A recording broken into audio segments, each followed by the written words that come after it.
Deus, quero pedir para o presbítero André que fique de pé e faça essa oração em nome de Jesus. Santo Deus, maravilhoso Pai, mais uma vez nos colocamos diante do Senhor. E Senhor Deus, em primeiro lugar, nós adoramos o Teu nome, porque o Senhor é muito digno de ser louvado e adorado, Senhor Deus. Agradecemos por essa oportunidade de estarmos aqui. Reconhecemos, Senhor Deus, que nós não somos nada e dependemos em tudo do Senhor, Pai. No nome do Senhor Jesus, olhe para as nossas vidas, olhe para os nossos lares, Senhor Deus, mas olhe com o Teu olhar de misericórdia, Senhor Deus. Um olhar que restaura vidas que estão despedaçadas, restaura vidas que estão doentes. O Senhor Jesus, quando andou no nosso meio, fez isso, Senhor Deus. Curou, Senhor Deus, os cegos, os coxos, Senhor Deus. Aqueles que estavam mortos espiritualmente, fisicamente, Deus os ressuscitou, Pai. E nós cremos nesse mesmo poder hoje presente aqui no nosso meio. Cada pessoa, Senhor Deus, de pé, representando, Senhor Deus, aquela que está doente, que vai passar, Senhor Deus, por cirurgia, que o Senhor possa acalmar o coração, que o Senhor possa, Senhor Deus, através do Teu poder, Senhor Deus, instruir médico que vai fazer essa operação, Senhor Deus. No nome do Senhor Jesus, nós cremos que tudo pertence ao Senhor, toda a sabedoria, todo o poder, ó Pai. E no nome do Senhor Jesus, nós clamamos a Ti, Senhor Deus, a restauração, a cura, a guarda, a proteção ao Teu povo. No nome de Jesus. Amém. Que Deus abençoe cada um dos irmãos. Também nós estamos recebendo pela primeira vez.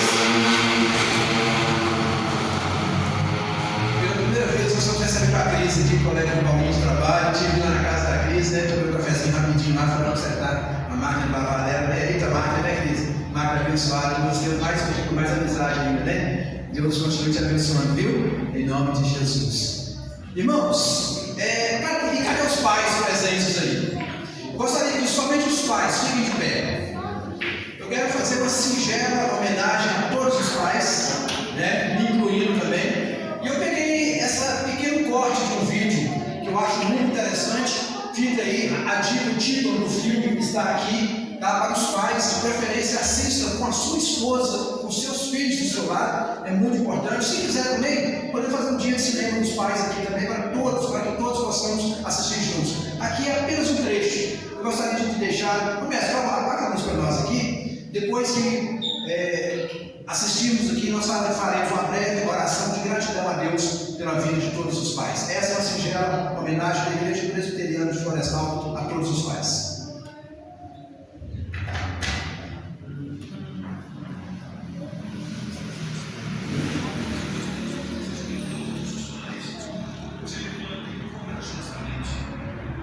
O que for necessário para se envolverem na vida de seus filhos.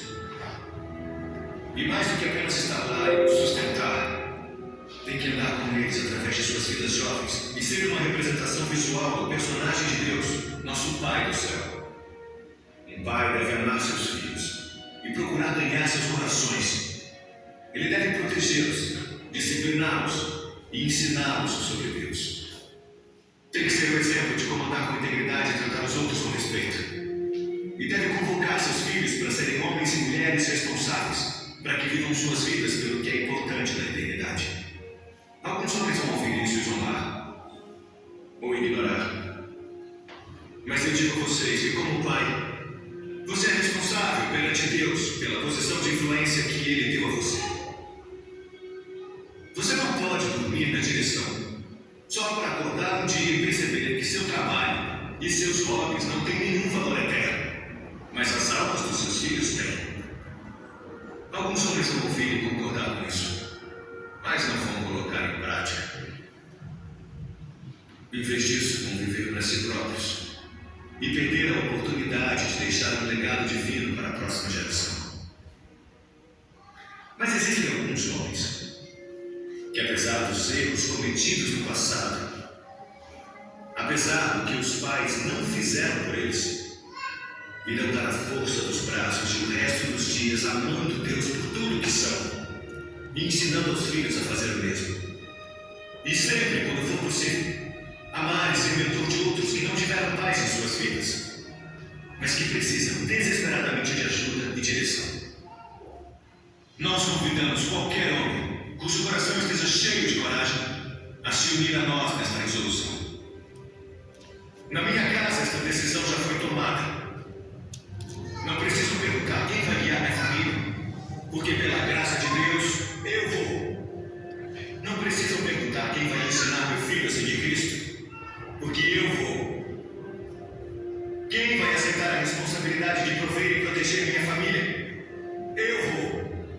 Quem vai pedir a Deus para quebrar a corrente de padrões destrutivos na história da minha família? Eu vou. Quem vai orar por nós e abençoar meus filhos a seguirem corajosamente o que Deus nos mandar fazer? Eu sou o pai deles. Eu vou. Eu aceito esta responsabilidade e é meu privilégio abraçar isso. Eu quero o favor de Deus e sua bênção em minha casa. Qualquer homem bom quer. Onde estão vocês, homens corajosos? Pais que temem o Senhor. É hora de levantar e responder ao chamado que Deus fez a vocês e dizer: eu vou, eu vou, eu vou. Pai querido, Pai amado, em nome de Jesus Cristo, que nós, como pais, possamos, ó Deus, assumir a nossa responsabilidade, tendo, ó Deus, como referência o nosso Pai maior, que é o nosso Deus, que nos ensina o caminho que devemos andar, quem nos guia, quem nos guarda. Que possamos, ó Deus, ser pais exemplares, sermos pais zelosos, maridos zelosos. Que nós possamos cumprir, ó Deus, fielmente a tarefa que o Senhor nos confiou de cuidar dos nossos filhos. Que possamos fazer isso baseados no amor e no exemplo de Deus. Obrigado, Deus, por essa data tão especial em nossas vidas. Em nome de Jesus. Amém. Parabéns a todos os pais, que Deus abençoe a vida de cada um de vocês. Meus irmãos,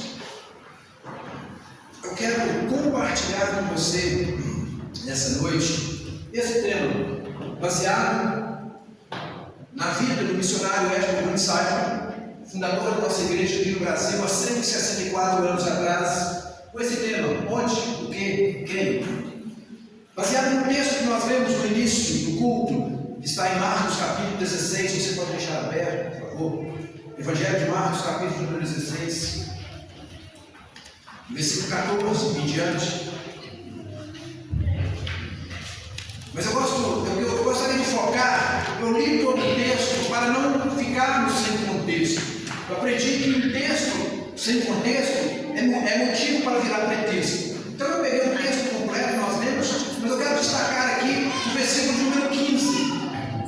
O versículo número 15, quando o Senhor Jesus disse aos discípulos, e disse-lhes: ide por todo mundo e pregai o Evangelho a toda criatura. Eu gostaria que você repetisse comigo. Vamos lá, versículo 15. E disse-lhes: ide por todo mundo e pregai o Evangelho a toda criatura. Irmãos, e baseado neste versículo, desde, conforme eu disse, queremos ser bem sucintos por causa do horário, devido estar no banheiro aqui da igreja para atender aos irmãos, né? Mas também sem limitarmos o Espírito Santo. Então, irmãos, olhando para esse texto, o contexto dele nós já entendemos.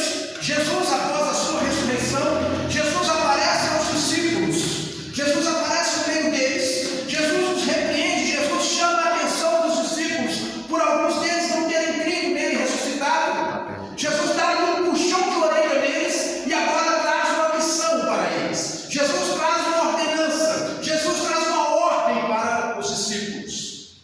E é sobre essa ordem que eu quero falar com vocês.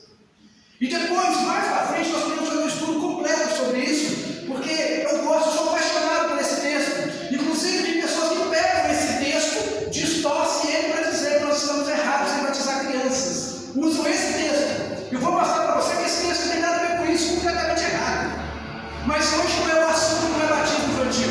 O assunto hoje é onde, quem, onde, o que e quem. E a primeira coisa que eu aprendo com esse texto é: onde pregar? Onde que eu vou pregar o Evangelho? Onde que eu preciso falar do Evangelho? Para quem que eu tenho que falar? Ou melhor, apenas onde? O Senhor Jesus também, quando estava sendo assunto aos céus, em Atos capítulo 1, versículo 8,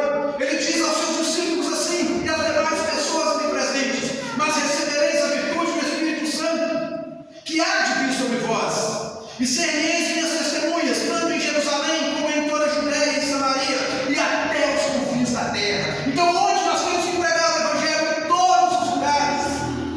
E esse ide de Jesus, quando Jesus diz ide, aí no grego é indo, onde você estiver indo. Você está indo para o seu trabalho, fale de Jesus. Você está indo para a escola, fale de Jesus. Está indo para a faculdade, fale de Jesus para as pessoas. E indo, pregue o Evangelho. E indo para qualquer lugar, indo, voltando para casa agora após o culto. Se Deus proporcionar condições, fale do Evangelho para as pessoas. Onde que eu tenho que pregar? Muitas vezes nós achamos que essa responsabilidade é apenas do pastor, é apenas do presbítero. Não, essa responsabilidade é de todos nós vamos ver isso mais para frente. Mas rapidamente nós precisamos entender: o ide significa que se estamos em Jerusalém, na Judéia, em Samaria, Minas Gerais, São Paulo, Rio de Janeiro, nós devemos fazer discípulos. Não importa o lugar, seu ministério ou chamado, a chave sempre foi fazer discípulos. Onde estivermos. Ah, mas na minha casa, se de casa não faz milagre. Você pode até não fazer milagre, mas se você dá um bom testemunho dentro da sua casa, já é a pregação do Evangelho. Saiba que eu falava muito isso, que a pregação do Evangelho começa com um bom testemunho dos crentes.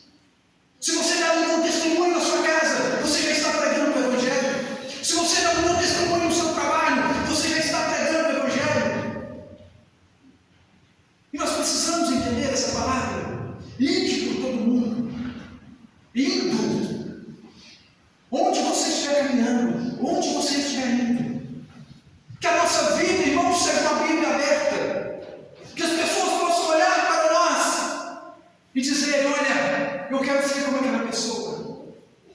Aquele crente ali é diferente. O que acontece com a vida dessa pessoa que ela é tão diferente? As pessoas precisam ver isso em nós. Se você não sabe pregar, se você não sabe fazer uma exegese de um texto, não tem problema. Isso não vai te impedir de pregar a palavra de Deus. Ah, mas eu não sei homilética, hermenêutica, isso não tem problema. Isso é o de menos. Não que não seja necessário, mas isso é o de menos. O que nós mais precisamos é ter uma vida diante do Senhor e pregarmos o Evangelho por onde estivermos. Então, onde estiver, pregue o Evangelho. Eu fico imaginando a floricultura da Josiane. Quem não sabe, a floricultura ali do Califórnia é dela, depois você paga a comissão. Então, olha só, nós chegamos lá, conhecendo a Josiane, deixamos de ser clientes, viramos irmãos e imediatamente vamos falar do amor de Jesus. Não é? O trabalho dela. Nós fomos lá, nós vimos um anúncio, olha só para comprar uma flor, uma planta lá. Olha que coisa, o trabalho dela serviu como ponto. Eu tenho certeza que se eu fosse o ímpio, ela teria me evangelizado, viu? Eu ia aceitar Jesus. Que coisa linda! Eu já falei, eu sempre agradeci e agradeço a liderança dessa igreja pela oportunidade que deram para mim, se deu para minha esposa, se fez para minha esposa, fez para mim, e deram para a Rosa. O salãozinho dela ali, que a liderança da igreja proporcionou para ela, todo mundo sabe disso, deu uma extensão da igreja. A Rosa está pregando, tem gente que pede: Rosa, você pode chamar seu esposo para fazer uma oração? Eu falei que cobra mais caro para mim, né? Aí eu chamaram ela porque é unha ungida. Irmãos, o salãozinho virou uma extensão da igreja. Que coisa maravilhosa! Quantas pessoas, vocês não têm noção. Só quem já foi lá sabe o que eu estou falando. Estou falando de pessoas ímpias que foram lá pedindo oração. Há pouco tempo, ela atendeu uma senhora espírita.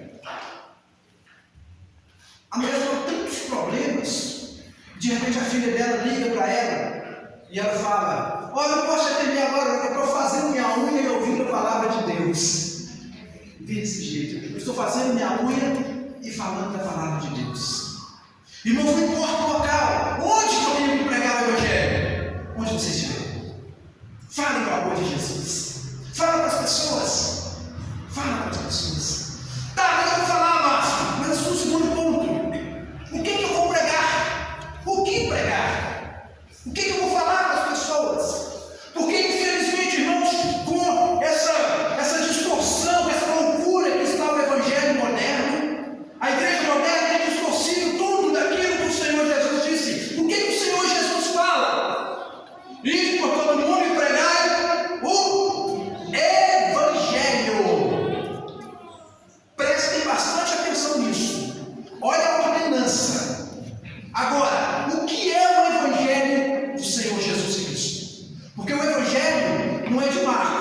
O Evangelho não é de Mateus, não é de Lucas, não é de João. O Evangelho de Cristo, o Evangelho do Senhor Jesus Cristo, segundo João, segundo Marcos, segundo Lucas. Eles são apenas evangelistas, mas o Evangelho é de Cristo. O Evangelho é Cristo.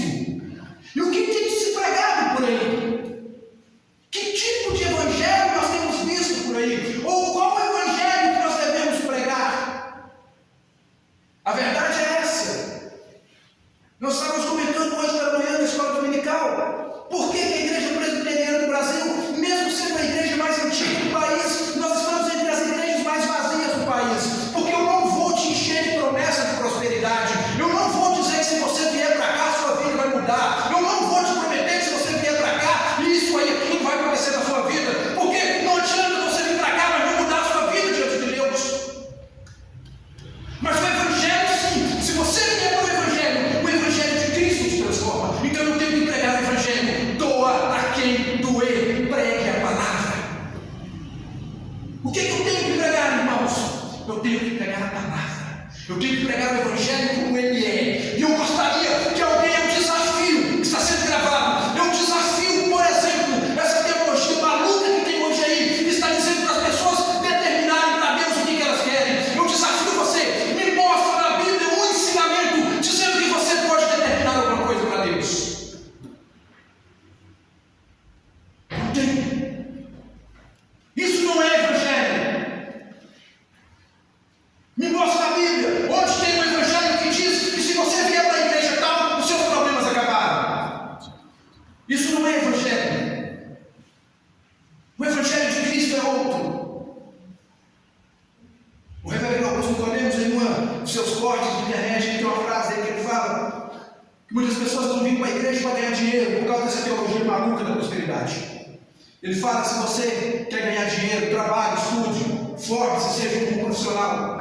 Porque o símbolo da igreja, o símbolo do Evangelho é uma cruz, não é uma escada. Você quer subir na vida?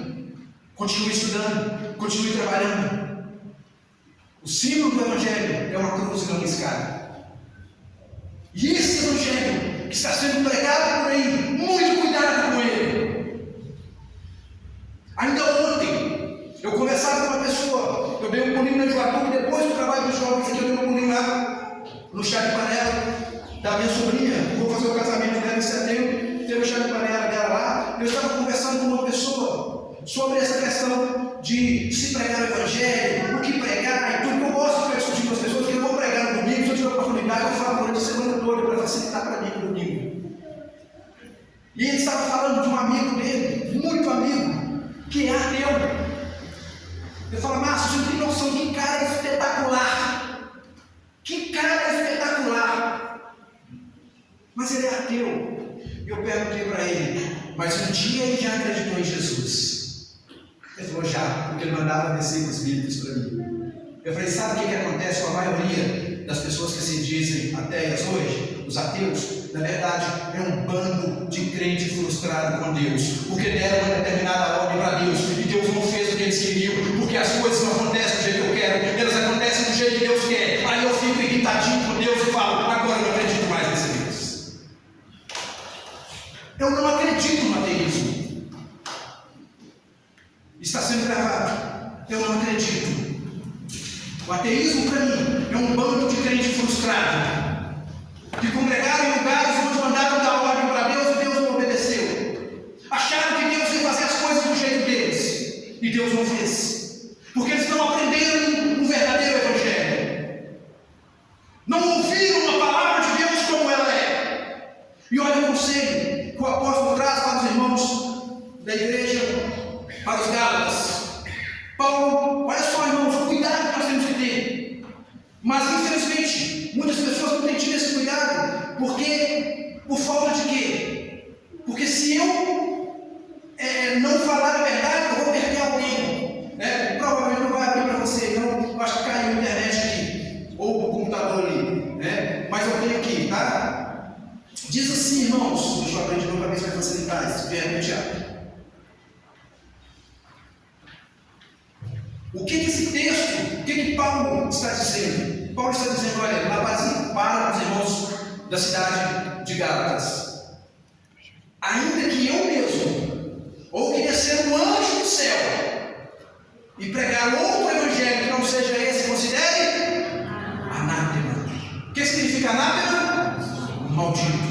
Paulo está dizendo, olha o que Paulo está falando: ainda que seja eu mesmo, Paulo, se eu chegar até vocês, ou se descer um anjo do céu e pregar outro evangelho que não seja esse, considere maldito. Não recebo para vocês. Não é esse o evangelho do Senhor Jesus. Esse não é esse evangelho. Então Paulo está dizendo isso, está ligado no capítulo 1, versículo 8. Ainda que eu, Paulo, ou se descer um anjo do céu e pregar para você algo que não está aqui, sai fora. Sai fora. Mas infelizmente nós vivemos uma geração preguiçosa, uma geração que não estuda a Bíblia, uma geração que fica com aquilo que os seus líderes falam. Na época de Paulo não era bem assim não, pelo menos o grupo era diferente. Os crentes da cidade de Bereia, Paulo chama eles de mais nobres. Paulo diz que ele pregava e as pessoas, os bereanos, chegavam em casa, eles iam pegar a Bíblia e ver o que Paulo tinha pregado, para eles era verdade. Infelizmente essa geração de crentes está meio preguiçosa. Não, mas meu pastor que falou. Eu não quero saber o que o seu pastor fala. Ah, mas meu ministério, eu estou pouco me lixando do seu ministério. Eu fico com a Bíblia. Eu quero a Bíblia. Eu quero a Bíblia. É isso que nós precisamos. É esse evangelho que nós precisamos. O evangelho do Senhor Jesus Cristo. E sabe qual é o evangelho do Senhor Jesus Cristo? É o evangelho que me confronta. É o evangelho que me joga na minha cara o meu pecado. É o evangelho que através do Espírito Santo me faz rever os meus conceitos daquilo que é certo e errado. É esse evangelho. É esse evangelho que tem que ser pregado. Um evangelho que me tira da minha zona de conforto. Um evangelho que me dá um sacode, que mexe comigo e fala: você está errado, muda de vida, porque senão você vai para o inferno. Com esse tipo de vida você vai para o inferno. É esse evangelho. É o evangelho que promete a vida eterna, não fica prometendo bens materiais. Não que seja proibido buscar bens materiais, sermos prósperos aqui nessa terra, também é de Deus. Mas o nosso maior tesouro tem que estar nos céus. O nosso maior tesouro tem que ser Jesus Cristo. E para isso, para que as pessoas entendam, eu preciso pregar o evangelho verdadeiro, o evangelho do Senhor Jesus Cristo. Agora, em terceiro lugar, para quem foi o chamado de pregar? Para quem? Então, eu já aprendi, eu já sei que onde eu tenho que pregar? Aonde eu tenho que pregar? Em qualquer lugar. Em qualquer lugar. O que eu tenho que pregar? O Evangelho. Nada mais do que isso, irmãos. Não inventa gracinha, não. A campanha da pulseirinha, não sei do que. A corrente, não sei do que, irmão. Isso não é Evangelho. Desculpa. Isso não é Evangelho. Tem nada a ver com Evangelho. Perdão. Desculpa se eu ofendi alguém. Isso não é Evangelho. Depois querem falar mal das pessoas da igreja católica, querem chamar os católicos de idólatras, mas está dando porcaria dentro da igreja, está dando salgrosso, está dando roça, está dando pulseirinha, está obrigando as pessoas através de campanhas marcadas, de dias marcados, como se os outros dias não valessem nada. Isso não é Evangelho. Todos os dias eu tenho que servir a Deus. Todos os dias eu tenho que buscar pela minha família. Não é uma campanha especial. Todos os dias. Então acabou a campanha. Então se minha família não for abençoada naquela campanha, já era. Acabou a campanha. Se eu não conquistar meu carro naquela campanha, já era. Então nunca mais eu consigo nada. Isso não é Evangelho. Mas em terceiro lugar, para quem foi o chamado de Jesus? Para quem foi o chamado de pregar o Evangelho? O profeta Isaías, até então, ele não tinha entendido, não estava compreendendo o seu chamado. Vou dar dois exemplos do Antigo Testamento. Pessoas que não estavam compreendendo o seu chamado, mas depois de entender o chamado, Isaías disse assim: depois disso, ouvi a voz do Senhor que dizia: a quem enviarei? A quem há de vir por nós? A quem há de vir por nós? Então disse eu: eis-me aqui, envia-me a mim. É você. O Senhor está enviando você. É para você. Para quem foi o chamado de pregar? Para mim. Para você. Para a igreja de Cristo. Esse chamado é para todos nós. Onde estivermos pregando o Evangelho verdadeiro. Sabia que você tinha esse chamado? Sabia que essa ordem foi para você, igreja? Sabia, Natália, que essa ordem foi para você pregar o Evangelho? Não foi só pastor, não, irmãos. Essa comissão, ela foi especial porque foi no início, mas os discípulos foram fazendo outros discípulos, e essa grande corrente cresceu, e depois do que aconteceu ali em Atos 2, essa corrente aumentou ainda mais, passou de 120 pessoas, pouco tempo depois, para mais de 3.000 pessoas naquela tarde, ou naquela noite, ou naquele dia, foram batizadas. E foi voltando um pedacinho do Evangelho. E hoje, tanto a igreja de Corinto fez isso, quanto muitas igrejas modernas hoje fazem isso. Vai lá, pega o que aconteceu em Atos 2 para fazer bagunça na igreja. Para ficar rodopiando e gritando na igreja. Aquele texto não tem nada a ver com isso. Aquele texto não mostra nada de gritaria. Aquele texto não mostra nada de bagunça. É outra distorção do Evangelho. Mas isso é outra história, isso é um caso de estudo bíblico, nós até estudamos aqui. O assunto que agora é para quem foi o chamado. Irmãos, nós precisamos de quê? Nós precisamos que nós sejamos sensíveis à voz do Senhor. Nós precisamos ser sensíveis à voz do Senhor. Ouça a voz do Senhor falando contigo, meu irmão. Ouça a voz do Senhor falando com você. Pode acontecer de não estarmos entendendo que é Deus que está falando? Pode. Claro que pode. Às vezes você não está compreendendo. Às vezes você ainda está muito novo na fé. Às vezes você ainda é criança. Você não está discernindo isso. Isso é normal. Normal, mas sim. Sim. Isso aconteceu com um grande homem de Deus que se tornou posteriormente um grande homem de Deus. O profeta Samuel.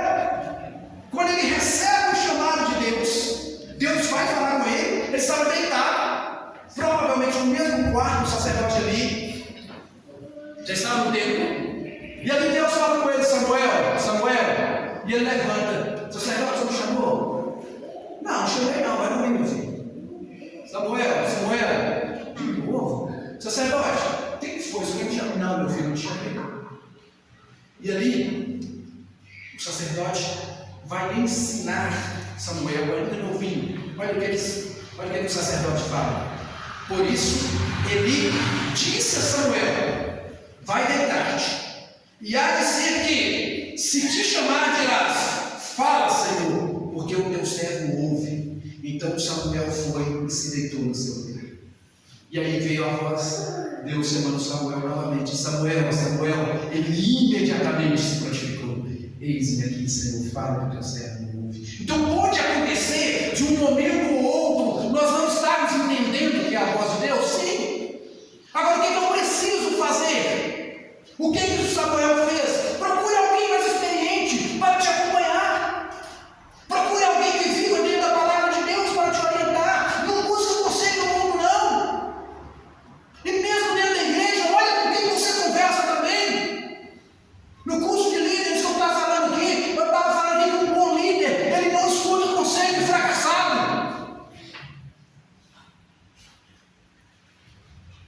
Olha com quem você fala. E aí essa pessoa vai te ajudar a discernir. Vai te ajudar a entender a voz de Deus. Isso é fundamental. Então não tem problema se você talvez não tiver entendido até agora. Mas quem sabe de hoje em diante o seu coração vai começar a arder por missões. Quem sabe de hoje em diante você vai me procurar o Paulinho, o André, algum de nós, e vai falar: olha, eu quero saber mais sobre missões. Eu quero saber mais. Ainda ontem, com alguns jovens presentes aqui, eu fiz uma conferência com um missionário de Manaus. E eu me perdi, inclusive, viu, jovens? Eu achei o caminho, eu estava bem aqui, quase me mordendo ali. Eu perdi um pouco no áudio, né? Perdemos um pouco de qualidade com o áudio do missionário lá de Manaus. Nós ligamos para ele, era 5 horas da tarde para ele, 7 horas para nós. Ou melhor, nós ligamos 19h30, era 5h30 da tarde para ele lá. E a gente via a satisfação do reverendo Felipe em falar de missões para os nossos jovens. E depois disso, umas 2 jovens ali: pastor, como que a gente entende o chamado? Como você entende o seu chamado? Isso é outro assunto, depois a gente pode conversar sobre isso. Antes de entender o chamado, você tem que ouvir a voz de Deus. Tem gente que quer explorar o chamado, você não está nem conhecendo a voz de Deus falando. Você conhece, você sabe que é Deus que está falando com você. Samuel não começou o ministério dele antes de ouvir a voz de Deus. Primeiro você tem que ouvir a voz de Deus. E se você não estiver entendendo que é Deus que está falando com você, busque ajuda de alguém mais experiente. Mas o chamado é para você. O chamado é para você. E lembre-se, irmãos, mesmo Deus, mesmo o Senhor Jesus falando de forma coletiva, mas o chamado é individual. O chamado é seu. Então trabalhe o seu chamado. Marta trabalha o chamado dela, Paulo dele. Deus não chamou Marta para ser presbítera. Nós nem temos essa ordenação feminina. Deus não chamou a Rosa para ser pastora. Nós não temos pastora, não existe isso na Bíblia. Não existe, nós não temos pastora. A Rosa não chamou. Deus não chamou a Rosa para ser pastora. Deus chamou a mim para o meu ministério. E o ministério é meu. E a responsabilidade com Deus é minha. Ele me chamou. Você já parou para pensar nisso? Você já entendeu o seu chamado? Você já sentou frente a frente com Deus? Oh Deus, eu preciso falar com o Senhor. Até hoje eu não entendi o meu chamado, me ajuda. Eu quero me identificar no reino de Deus. O que eu posso fazer? Foi isso que o Simon fez. O missionário Simon, antes de se tornar pastor, ele tinha duas profissões em mente: professor e advogado. Quando ele entende o chamado, ele vai para o seminário, porque já nasceu em família presbiteriana. O nono filho, uma família de 9 irmãos. O caçulinha da família. Com 26 anos de idade, ele entendeu o seu chamado. E nada, nem mesmo a saudade da sua terra que ficaria, nem mesmo a dor e a tristeza de sua mãe, nada impediu. Sabe que quando chega no Brasil, passa pouco tempo que ele se casa, ele tem uma filhinha. Logo, pouco tempo, a esposa morre. Ele pega a filhinha, leva para ficar com a mãe e volta para o Brasil. E aqui ele morre de febre amarela. Quando a gente fala assim, parece que dificulta mais, né? Não, eu quero chamado, não. Eu sou chamado para sofrer? Não. Eu sou chamado para pregar o Evangelho. Mas pregar o Evangelho traz algumas implicações que não são fáceis. E por isso eu preciso ter certeza desse chamado, senão eu viro ateu. Se eu não tiver certeza, se eu não tiver convicção, eu vou me ofender com Deus. Eu vou ficar zangadinho com Deus, porque eu não entendi o meu chamado. Sabe que eu entendi o seu chamado. Outros grandes homens de Deus na Bíblia